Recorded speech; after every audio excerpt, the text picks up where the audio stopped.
Hello friends, good afternoon. मैं प्रीति प्रजापति स्वागत करती हूँ आपके अपने YouTube channel all in one divine पर। तो फ्रेंड्स, आज की क्लास बहुत ही इम्पोर्टेंट क्लास होने वाली है। बॉटनी से है, जिसमें हम पढ़ते हैं पादप के बारे में। और आज हम पढ़ेंगे पादप आकारकी और कार्यकी के बारे में, प्लांट मार्फोलॉजी और फिजियोलॉजी के बारे में पढ़ने वाले हैं, जिसमें हम जानेंगे कि प्लांट का आकार कैसा होता है, यानी कोई भी पौधा किन किन अंगों से मिलकर के बना होता है और उनके काम क्या हैं। तो स्टार्ट करते हैं आज की क्लास। पढ़ने वाले हैं हम पादप आकारकी और कार्यकी के बारे में, प्लांट मार्फोलॉजी और फिजियोलॉजी के बारे में। तो स्टार्ट करते हैं। और सबसे पहले हम जानेंगे कि प्लांट में हमें क्या क्या पढ़ना होता है। किसी भी पौधे में सबसे पहले हम क्या क्या पढ़ते हैं, जैसे कि हमने पढ़ा था ह्यूमन बॉडी। ह्यूमन बॉडी में कई सारे तंत्र थे। नर्वस सिस्टम हो गया, आपका डाइजेस्टिव सिस्टम हो गया, एक्सपायरेटरी सिस्टम हो गया। इसी तरीके से पौधे में भी यानी पेड़ में भी मुख्य रूप से दो तंत्र पाए जाते हैं, दो सिस्टम पाए जाते हैं। कौन कौन से? एक होता है शूट सिस्टम और दूसरा है रूट सिस्टम। प्ररोह तंत्र और जड़ तंत्र। मुख्य रूप से पौधे में हम दो तंत्र के बारे में पढ़ते हैं, जिसमें आता है आपका शूट सिस्टम और रूट सिस्टम। शूट सिस्टम क्या है? किसी भी पौधे का वायवीय भाग। वायवीय भाग का मतलब जो जमीन से ऊपर है, जो वायु में है। क्या क्या होता है? तो सबसे पहले आता है आपका तना, फिर उसके बाद में तने के बाद में आता है पत्तियां। क्या आती हैं? पत्तियां। तना हो गया, पत्ती हो गई। फिर उसके बाद में आता है पुष्प और फल। तो जो शूट सिस्टम है, इसमें क्या क्या आ जाएगा? तना यानी स्टेम आ जाएंगी, शाखाएं ब्रांचेस आएंगी, फिर उसके बाद में लीफ यानी पत्तियां आएंगी, पुष्प और फल। ये सब आपको कहाँ देखने को मिलेगा? देखने को मिलेगा प्ररोह तंत्र यानी शूट सिस्टम में। उसके बाद में जो जमीन के अंदर होता है, जमीन के अंदर क्या होता है? रूट होती हैं, जड़ होती हैं। तो ये आती है आपके जड़ तंत्र में। मूल तंत्र कहें या फिर जड़ तंत्र कहें, जिसको कहते हैं रूट सिस्टम। तो इस वाले भाग को, प्ररोह तंत्र को, हम कहते हैं वायवीय भाग। क्या कहेंगे? वायवीय भाग। यानी कि जो वायु में रहता है, जो जमीन के ऊपर का भाग होगा उसको क्या बोलेंगे? वायवीय भाग। जो जमीन के अंदर है यानी कि जड़ है, इसको क्या बोलेंगे? अवायवीय भाग। अवायवीय भाग। तो मुख्य रूप से हम दो चीजें पढ़ेंगे, दो सिस्टम पढ़ेंगे। किसमें? पेड़ में कौन कौन से? रूट सिस्टम और शूट सिस्टम। शूट सिस्टम में हम तने के बारे में पढ़ेंगे, शाखाएं पढ़ेंगे, पत्तियां पढ़ेंगे और फल पढ़ेंगे। पुष्प हमने लास्ट क्लास में पढ़ लिया था, जब पढ़ा था पादप प्रजनन। क्योंकि पादप जो प्रजनन, पुष्पीय पादपों में जो प्रजनन होता है वो पुष्प से ही होता है। तो पुष्प की संरचना हम लास्ट क्लास में पढ़ चुके हैं। अगर वो क्लास आपने नहीं देखी है तो जरूर देखिएगा। तो आज हम पुष्प के बारे में बात नहीं करेंगे। पत्ती पढ़ेंगे, फल पढ़ेंगे, तना पढ़ेंगे और शाखाओं के बारे में जानेंगे। और उसके बाद दूसरा सिस्टम पढ़ेंगे जड़ तंत्र यानी कि रूट सिस्टम। जड़ों के बारे में जानेंगे। जड़ें जो हैं कई प्रकार की होती हैं, उनके बारे में जानेंगे।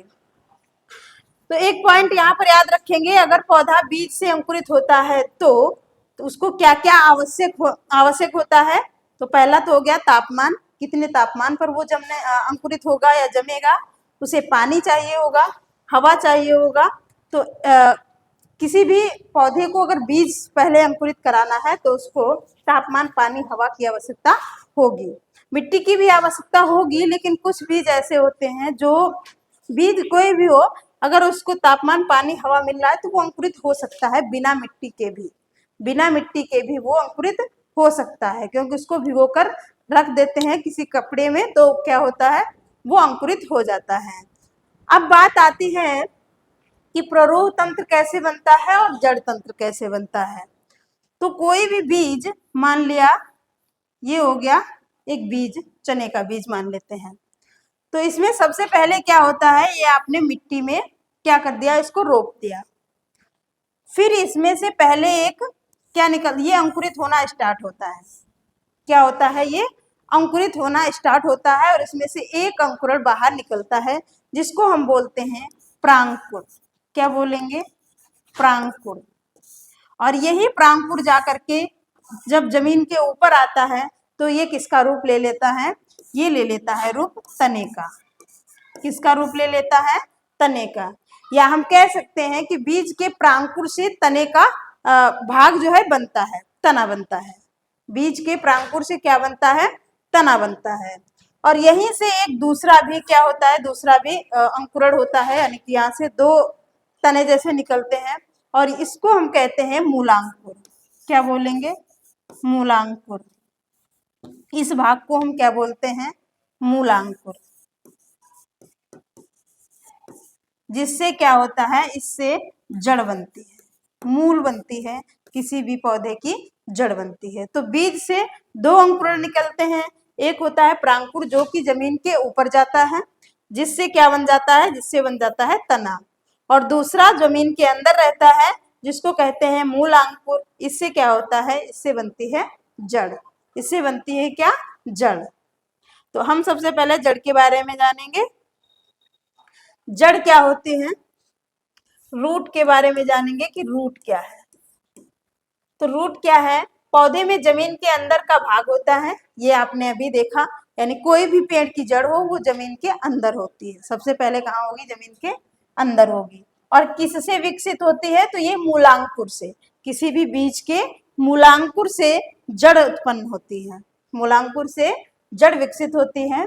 आगे है, यह जो है धनात्मक गुरुत्वानुव्रत और ऋणात्मक प्रकाशानुव्रत होती है। इसका मतलब क्या है कि जो भी जड़ है वो पॉजिटिविटी ये किसकी तरफ बढ़ती है? गुरुत्वानुव्रत का मतलब है जमीन, जमीन की तरफ, यानी कि अंदर की तरफ, धरती की तरफ बढ़ती है। और ऋणात्मक प्रकाशानुव्रत यानी कम मात्रा में ऊपर की ओर प्रकाश की तरफ आती है। तो यहाँ से याद रखेंगे, धनात्मक गुरुत्वानुव्रत और ऋणात्मक प्रकाशानुव्रत होती है जड़। इसके आगे जब हम पढ़ेंगे तना, इसके आगे जब हम पढ़ेंगे तना तो उसमें पढ़ेंगे हम इसका उल्टा। धनात्मक क्या होगा? प्रकाशानुव्रत होगा और ऋणात्मक क्या होगी? गुरुत्वानुव्रत होगी। यानी कि ज्यादातर किधर की ओर तना बढ़ेगा? प्रकाश की तरफ, और कम मात्रा में जमीन की तरफ। तो इस तरीके से याद रखेंगे। अगला कार्य की बात करें, अगर जड़ के कार्य क्या है तो मिट्टी से पानी, पोषक तत्व का अवशोषण करके पेड़ के सभी भाग तक पहुंचाना। यानी मिट्टी के जो जड़ है वो क्या करती है? पहली बात तो पेड़ को पकड़े रहने में सहायक, यानी मिट्टी को जकड़ के रखती है ताकि पेड़ खड़ा रहे। जड़ का क्या काम है? मिट्टी को पकड़ के रखना ताकि पेड़ खड़ा रहे। दूसरी बात, पानी का अवशोषण करती हैं जो कि पत्तियों तक पहुंचाते हैं। आपके ऊतक हमने पढ़े थे लास्ट क्लास में कि कौन से ऊतक पानी लेकर जाते हैं, कौन से ऊतक भोजन का संवहन करते हैं। तो यहाँ पर हम पढ़ रहे हैं जड़ के बारे में। तो जड़ का काम है मिट्टी से पोषक तत्वों को और पानी का अवशोषण करना। मिट्टी से क्या करेगा? पानी और पोषक तत्वों का अवशोषण करेगा, खनिज तत्वों का अवशोषण करेगा। कौन करेगा? तो ये जड़ करेगी, यानी कि कोई भी रूट करेगी। इसके बाद में सभी भागों तक क्या होता है? पहुंचता है जड़ से। आगे बात करते हैं जड़ के प्रकार में, टाइप्स ऑफ रूट की बात करते हैं। तो मुख्य रूप से हम दो प्रकार की जड़ों के बारे में यहाँ पर पढ़ने वाले हैं। सबसे पहले है आपकी टैप रूट, मूसला जड़ इसको कहते हैं, टैप रूट या फिर मूसला जड़। इसमें क्या होता है? एक मूल जड़ होती है। इसमें क्या होता है? एक मूल जड़ होती है। इस तरीके से जमीन के नीचे मूल जड़ होती है और इसी में हेयर रूट्स निकले होते हैं जिनको हम क्या कहते हैं? रूट हेयर, मूल रोम। क्या कहते हैं? मूल रोम। ये क्या है? मूल जड़ है। ये क्या है? एक जड़ है जो कि एक होती है यहाँ से पूरी एक, और इसमें छोटे छोटे बाल जैसे देखने को मिलते हैं, पतले पतली जड़ें देखने को मिलती हैं जिनको मूल रोम कहते हैं, रूट हेयर कहते हैं। क्या कहते हैं? रूट हेयर कहते हैं। तो ये कुछ इस तरीके की होती है मूसला जड़, जिसमें एक मूल रूप से एक जड़ होती है और फिर उसमें छोटे छोटे हेयर रूट्स होते हैं।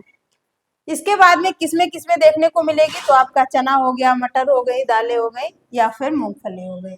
तो ऐसे अगर क्वेश्चन पूछ दिया जाता है कि मटर में कौन सी जड़ होती है, तो ऑप्शन में क्या मिलेगा आपको, टैप रूट यानी मूसला जड़। इसमें क्या होता है, केंद्रीय जड़ होती है, यानी ये एक केंद्रीय जड़ है और इसी में हेयर रूट्स निकले हुए हैं। उसके बाद में यह सदैव मूलांकुर से निकलती है। यह जड़ जो किससे निकलती है, मूलांकुर से निकलती है। अभी हमने जो चने का क्या लिया था, एक एग्जाम्पल लिया था कि चने में बीज जो है इस तरीके से बीज होता है और इसमें क्या होते हैं, दो इस तरीके से रोम जैसे निकलते हैं और इसको कहते हैं प्रांकुर, जिससे क्या होता है, तना विकसित होता है, तना निकलता है। और इसको क्या कहते हैं, मूलांकुर। मूलांकुर जिससे क्या होता है, जड़ बनती है, जिससे क्या होता है, जड़ बनती है। तो याद रखेंगे, जो आपकी टैप रूट है ये कहाँ से विकसित होगी, मूलांकुर से विकसित होगी। आगे बात करते हैं अपस्थानिक जड़। पहले कौन सी थी, मूसला जड़ और अपस्थानिक जड़। ये कौन सी थी, मूसला जड़ और अपस्थानिक जड़। मूसला जड़ में क्या था, एक केंद्रीय जड़ थी, एक क्या था, केंद्रीय जड़ थी। परंतु अपस्थानिक जड़ में क्या होगा, मान लिया ये पृथ्वी है और यहाँ पर कोई आपने बीज बोया है, तो इसमें क्या होगा, इस तरीके से जड़ें निकलेंगी। इस तरीके से क्या होंगी, बहुत सारी जड़ें यहाँ से निकलेंगी। तो इसमें कोई भी एक केंद्रीय जड़ नहीं होगी, बहुत सारी जड़ें होंगी और फिर इनमें भी क्या होंगे, हेयर रूट्स होंगे। इनमें भी क्या होंगे, हेयर रूट्स होंगे। तो ये है अपस्थानिक जड़। बात करें तो यह मुख्यतः एक बीज पत्री में पाई जाती है। एक बीज पत्री को हम कहते हैं मोनोकोट। एक बीज पत्री में कैसी जड़ें होती हैं, अपस्थानिक जड़ें होती हैं। जबकि मूसला जड़ किसमें थी, तो इसको याद रख सकते हैं आप, डाइकोट यानी कि द्विबीजपत्री। द्विबीजपत्री जैसे आपने देखा चने और मटर में। तो ये जो है एक बीजपत्री में होती है अपस्थानिक जड़, जबकि मूसला जड़ द्विबीजपत्री में देखने को मिलेगी।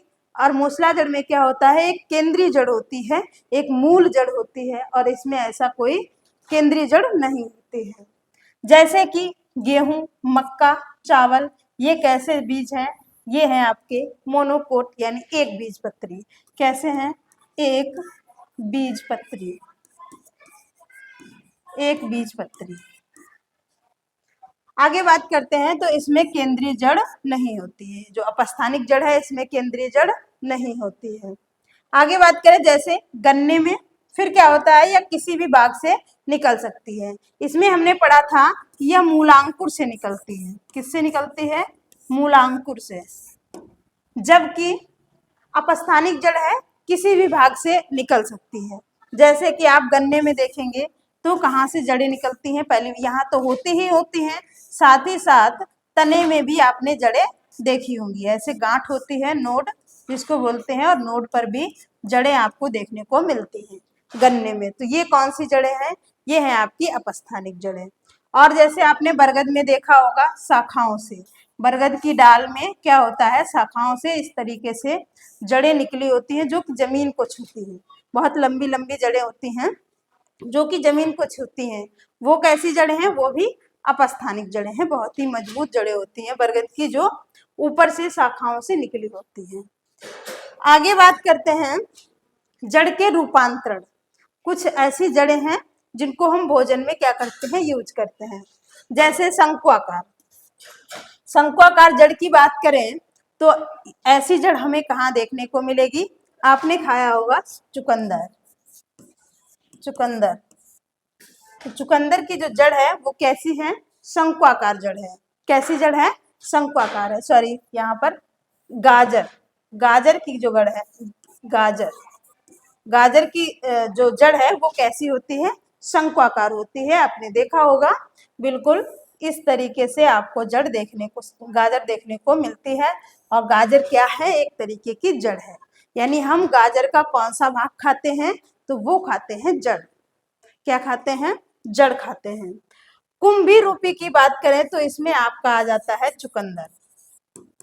क्या आ जाता है, चुकंदर। कुंभी रूपी की बात करें तो इसमें आ जाता है आपका चुकंदर। ये भी क्या है, जड़ है। चुकंदर का भी हम कौन सा भाग खाते हैं, तो जड़ खाते हैं। आगे बात करें तर्क रूपी। तर्क रूपी में आपकी आती है मूली। मूली की जो जड़ है, मूली जो है वो क्या है, जड़ है। वो कैसी है, वो है आपकी तर्क रूपी, इसको बोलते हैं। आगे बात करें गांठेदार। गांठेदार जो जड़ है वो होती है शकरकंद की, शकरकंद। तो ये सारी जो है गाजर, चुकंदर, मूली, शकरकंद, शलगम, ये हम क्या खाते हैं, तो पौधे का जड़ वाला भाग खाते हैं। क्या खाते हैं, जड़ वाला भाग खाते हैं। आगे बात करें सहारा देने वाली जड़ें। सहारा देने वाली जड़ें मतलब कि पौधे को सहारा देने वाली जड़ें कौन कौन सी होती है, जैसे कि है आपकी स्तंभ मूल। क्या बोलेंगे, स्तंभ मूल। इसमें आते हैं आपकी बरगद की जड़ें। बरगद की जड़ें जो कि शाखाओं से निकलती हैं और जमीन को छूती हैं, शाखाओं से निकलती हैं और जमीन को छूती रहती हैं। अब स्तंभ की बात करें तो इसमें आ जाता है आपका गन्ना। गन्ना की जड़ें जो कि शाखाओं से निकलती हैं। ऐसे ही आपको देखने को मिलेंगी मक्का। मक्का की भी जड़ें कैसी होती हैं, अविस्तंभ होती है। आरोही मूल की बात करें तो इसमें आता है आपका, जैसे कि आपने देखा होगा मनी प्लांट, जो कि अक्सर घरों में लोग लगा देते हैं, मनी प्लांट का पौधा। तो मनी प्लांट की जो जड़ होगी वो कैसी जड़ होती है, वो होती है आरोही जड़। मनी प्लांट, मनी प्लांट की जड़ कैसी होती है, आरोही जड़ होती है। आगे बात करें श्वसन मूल की, कि कौन सी जड़ें हैं जो श्वसन में सहायक होती हैं। तो ऐसी जो जड़ें हैं वो दलदली क्षेत्र में पाई जाती हैं। कहाँ पाई जाती हैं, दलदली क्षेत्र में पाई जाती हैं। और ये कीचड़ से बाहर निकल आती हैं, यानी जमीन से क्या होती हैं, ये जड़ें बाहर निकल आती हैं इस तरीके से, ऐसे। तो ये क्या करती हैं, श्वसन में मदद करती हैं। आगे बात करते हैं, आगे बात करें अगर हम अब तने की, तो जड़ में कुछ और भी पॉइंट याद रखेंगे। जैसे कि पूछा जाता है कि हम जो आलू है ये क्या है, आलू है ये क्या है, तो इसमें आपका याद रखेंगे आलू को कहते हैं कंद, कंद। ऐसे ही आपका आता है प्रकंद, प्रकंद। फिर आप याद रखेंगे शलकंद और घनकंद, घनकंद। कंद में आपका आलू। प्रकंद की बात करें तो इसमें आपका आ जाएगा अदरक और साथ ही साथ हल्दी। क्या आएगा, हल्दी। हल्दी और अदरक क्या है, प्रकंद है। हल्दी और अदरक क्या है, प्रकंद है। शलकंद की बात करें तो इसमें आ जाता है आपका लहसुन, लहसुन और प्याज, लहसुन और प्याज। घनकंद की बात करेंगे तो इसमें आता है आपका अरबी और साथ ही साथ याद रखेंगे सब्जी होती है आपकी जिमीकंद, जिमीकंद। तो ये याद रखेंगे, अरबी क्या है, घनकंद है, जिमीकंद क्या है, घनकंद है। आगे लहसुन प्याज की बात करेंगे तो शलकंद है, अदरक हल्दी की बात करेंगे तो प्रकंद है और आलू आपका कंद है। अब हम बात करते हैं तने की, स्टेम की, कि स्टेम का क्या काम है। तो यह जो है पौधे का वायवीय भाग है। ये हमने अभी पढ़ा कि वायवीय और अवायवीय में, अवायवीय में आपका जड़ आता है, बाकी के पेड़ के जितने भी भाग हैं वो सब वायवीय में आएंगे। किस में आएंगे, वायवीय में आएंगे। और यह प्रांकुर से विकसित होता है। हमने अभी पढ़ा था कि कोई भी बीज जब विकसित होता है, बीज जब अंकुरित होता है तो वहां से 2 अंकुरण निकलते हैं और एक जमीन के ऊपर जाता है जिसे कहते हैं प्रांकुर, जिससे तने का विकास होता है। जो जमीन के अंदर रहता है उसको हम कहते हैं मूलांकुर, जिससे क्या होता है, जड़ का विकास होता है। तो आगे बात करते हैं, जो आपका तना है वो किस तरीके का है, तो धनात्मक प्रकाशानुवृत्त यानी प्रकाश की तरफ बढ़ता है, यानी वायवीय भाग है, और ऋणात्मक गुरुत्वानुवृत्त। जबकि जड़ क्या थी, धनात्मक गुरुत्वानुवृत्त थी, धनात्मक गुरुत्वानुवृत्त थी और ऋणात्मक प्रकाशानुवृत्त थी, जड़ की बात करेंगे तो। परंतु तना क्या है, धनात्मक प्रकाशानुवृत्त और ऋणात्मक गुरुत्वानुवृत्त। आगे बात करें कार्य की, तो जो तना है इसका कार्य क्या है? तो सबसे पहले पौधे को सहारा देना।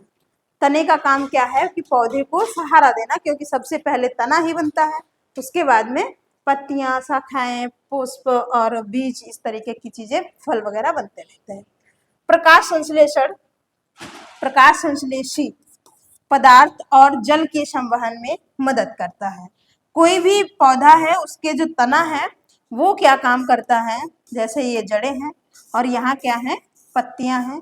तो पत्तियों में जो खाना बना है, पत्तियों में जो खाना बना है, और खाना तो पेड़ के हर एक अंग को चाहिए होगा, यानी जड़ को भी चाहिए होगा, बाकी तने को भी चाहिए होगा। तो पत्तियों से जो खाना आएगा जड़ तक, वो कहाँ से आएगा? तने से होकर के ही आएगा। तो क्या होता है, प्रकाश संश्लेषी पदार्थ यानी जो भोजन बनता है, जो भोजन बनता है उसका संवहन किसके द्वारा होता है? उसका संवहन भी तने से होकर ही आता है। इसी तरीके से जो रूट्स है, जो जड़ें हैं, ये क्या करती हैं? पोषक तत्व और पानी का अवशोषण करती हैं मिट्टी से। पानी और पोषक तत्व यहाँ पत्ती तक कैसे पहुंचते हैं? तो ये भी तने के माध्यम से ही, तने के द्वारा ही पहुंचते हैं, विशेष प्रकार के ऊतकों के द्वारा। यहाँ पर हम ऊतक की बात नहीं करेंगे, क्योंकि ऊतक का एक सेपरेट चैप्टर हम पढ़ चुके हैं पीछे। तो तने का काम क्या हो गया? प्रकाश संश्लेषी पदार्थ और जल का संवहन करना। तने का काम क्या हो गया? प्रकाश संश्लेषी पदार्थ यानी हम कहें भोजन, और जल का संवहन करना, यानी संवहन कहाँ से ही होता है? ये तने से ही होता है। आगे बात करते हैं हम पत्तियों की, लीव्स की बात करते हैं कि पत्तियां कैसी संरचना होती है और ये क्या काम करती हैं। तो ये तने या फिर शाखा के पार्श्व कलियों से विकसित होती हैं। पार्श्व कली का मतलब है इस तरीके से, यहाँ से भी विकसित हो सकती है, तने से भी विकसित हो सकती है, इसके ऊपरी भाग से भी विकसित हो सकती है। आगे बात करते हैं, तो प्रकाश संश्लेषण करके भोजन बनाती है, यानी कि पत्तियों का मेन काम होता है भोजन बनाना, जिससे जो पौधा है वो जीवित रहता है। यानी कि हर एक जीव को भोजन चाहिए होता है, तो पौधे में भोजन कहाँ बनता है? वो बनता है पत्तियों में। कहाँ बनता है? पत्तियों में बनता है भोजन। किस क्रिया द्वारा बनता है? तो बनता है प्रकाश संश्लेषण की क्रिया द्वारा। प्रकाश संश्लेषण क्या होता है? प्रकाश संश्लेषण कैसे होता है, इसके लिए हम एक अलग से चैप्टर उठाएंगे और अलग से क्लास में पढ़ेंगे कि प्रकाश संश्लेषण की क्रिया कैसे होती है। अभी सिर्फ इतने याद रखेंगे कि पौधे में भोजन कहाँ बनता है? पत्तियों में बनता है। और कौन सी क्रिया के द्वारा बनता है? तो बनता है फोटोसिंथेसिस, यानी प्रकाश संश्लेषण की क्रिया के द्वारा बनता है। आगे बात करते हैं, पत्तियों में छिद्र पाए जाते हैं।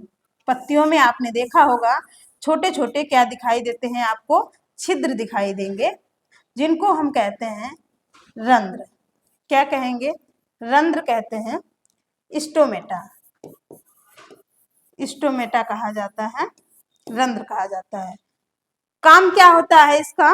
तो यहीं से कार्बन डाइऑक्साइड और ऑक्सीजन, कार्बन डाइऑक्साइड और ऑक्सीजन का विनिमय होता है। यानी ये कार्बन डाइऑक्साइड को ऑब्जर्व करती हैं और ऑक्सीजन को छोड़ती हैं। कार्बन डाइऑक्साइड को ग्रहण करती हैं और ऑक्सीजन को छोड़ती हैं। कहाँ से? स्टोमेटा से, जो कि आपको छिद्र के रूप में दिखाई देंगे। आगे बात करें, जिनको क्या कहा जाता है? रंध्र कहा जाता है, और इनकी मदद से ऑक्सीजन और कार्बन डाइऑक्साइड का विनिमय होता है, आदान प्रदान होता है। इसलिए इनको क्या कहते हैं? श्वसन अंग, यानी पत्ती को पौधे का श्वसन अंग भी